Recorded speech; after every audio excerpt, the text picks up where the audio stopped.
ইসলামী bank নিয়ে কোনো সিনেমিনি খেলা চলবে না। তার ব্যাপারে নারী কেলেঙ্কারির ইতিহাস প্রমাণিত হয়েছে। ইনকিলাবি চেয়ারম্যান সরকারি চেয়ারম্যান ব্যাংক হাতে দালালেরা অভিযোগের সামনে আমাদের স্বরাষ্ট্রমন্ত্রী শিলং থেকে পরামর্শ নিয়ে এসেছেন। সেই পরামর্শ ইসলামী ব্যাংকের উপরে আঘাত করে পরামর্শ বাস্তবায়ন করার নির্লক্ষ্য হতে উঠেছে। তার ব্যাপারে নারী কেলেঙ্কারির ইতিহাস প্রমাণিত হয়েছে। তার ব্যাপারে দুদকের মামলায় জরিমানা হয়েছে। গতকাল বাংলাদেশ ব্যাংক কত নির্লজ্জভাবে বলছেন যে তিনি ঋণ খেলাপি না, তার স্ত্রী ঋণ খেলাপি। কি নির্লজ্জ একটি বাংলাদেশ ব্যাংক! তার মানে কি তার স্ত্রী ঋণ খেলাপি? সেটা কি তার স্ত্রীর সাথে কি তার ডিভোর্স হয়ে গেছে কিনা সেটা আমাদের কাছে ক্লিয়ার করে দেন।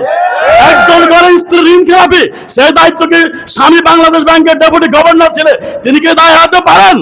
যেই পরিবারের লোক ঋণ খেলাপি, যার স্ত্রী ঋণ খেলাপি, এই ধরনের একজন ব্যক্তিকে কিভাবে ইসলামী ব্যাংকের মতো একটি ব্যাংকে সেখানে চেয়ারম্যান নিয়োগ করা হয়?